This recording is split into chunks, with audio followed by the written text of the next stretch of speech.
The moment the judge asked my husband to explain why my signature appeared on documents I had never seen, I realized the man who betrayed me never expected me to survive long enough to fight back.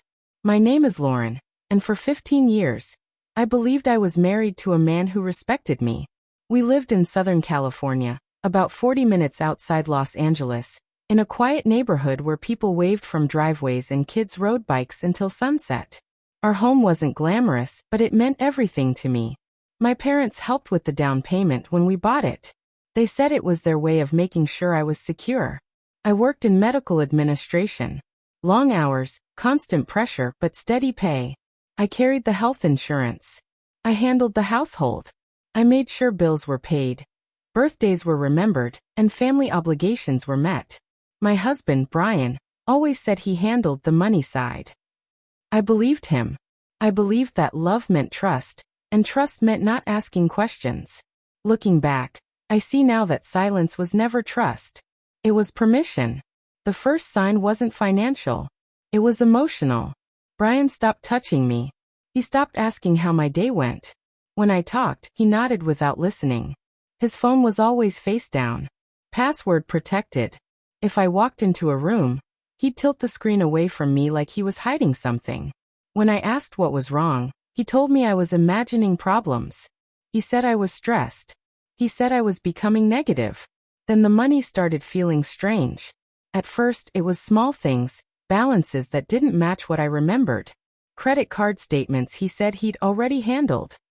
Savings transfers he brushed off as routine. One night, while he slept, I logged into our joint account. I stared at the screen until my eyes burned.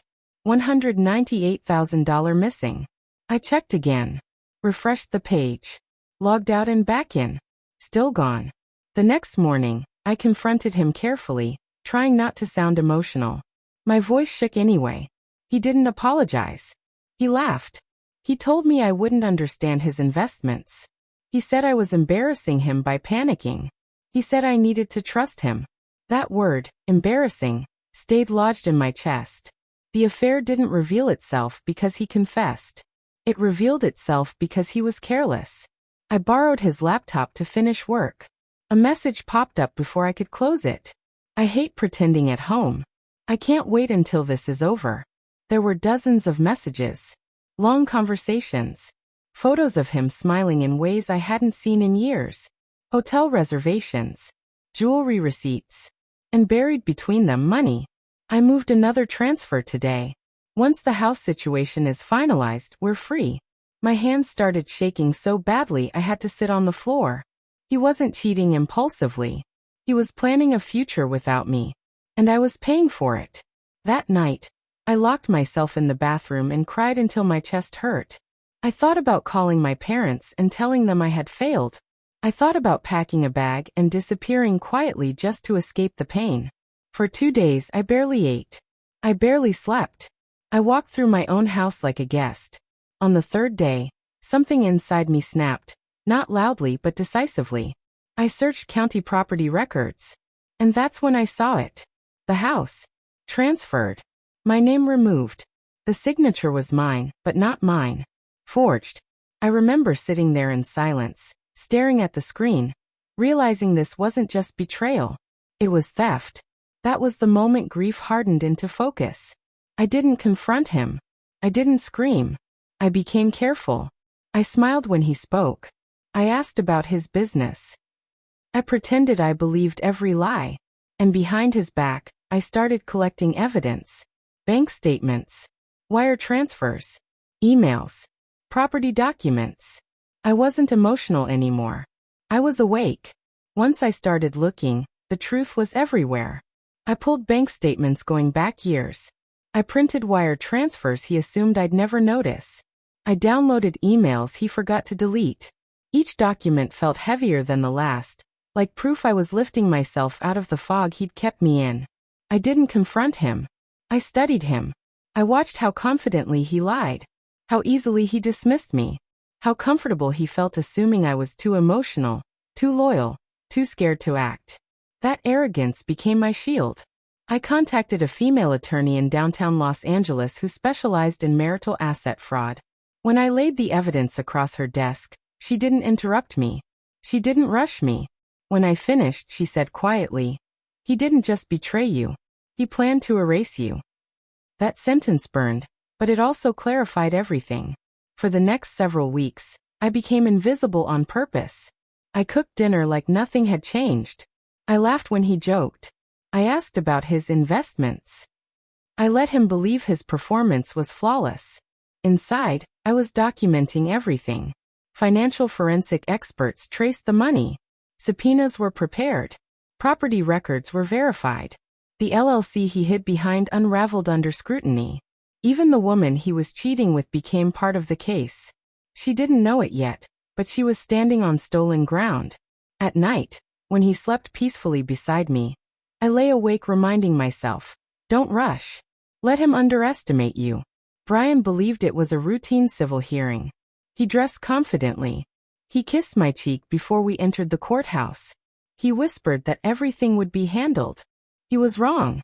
The courtroom was full. Reporters lined the back wall. When the judge called our case, Brian's posture shifted, just slightly. Enough for me to notice. When the forged deed appeared on the screen, his face drained of color. When the bank transfers were read aloud, amounts, dates, destinations, the room murmured. Then the judge asked the question that ended everything. "Mrs. Carter, did you authorize these transactions or sign these documents?" I stood. My voice didn't shake. No. That was the moment.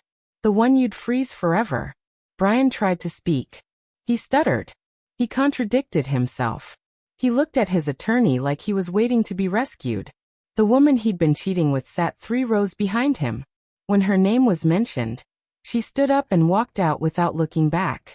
The judge wasn't angry. He was disappointed. And somehow, that felt worse. "You did not just betray your wife," the judge said. "You committed fraud." Brian didn't look at me once. The ruling came swiftly. All stolen funds were ordered returned. The house was transferred back into my name. His business accounts were frozen pending criminal investigation. The future he planned collapsed in a single morning. I didn't smile. I didn't need to.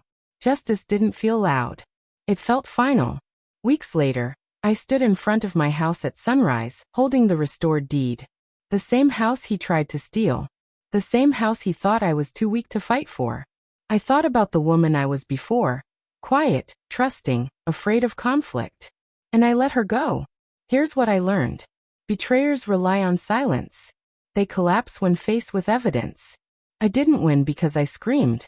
I didn't win because I begged. I won because I stayed calm long enough to let the truth destroy every lie. If this story touched you, inspired you, or made you feel less alone, please take a moment to like this video and share it with someone who needs strength today. Your support truly matters. Don't forget to subscribe to our channel Revenge Uncut and turn on notifications so you never miss a story. We're working hard to reach 1,000 subscribers, and every single one of you helps us get there. Thank you for being part of this community, and for standing with us through every story of truth, survival, and justice.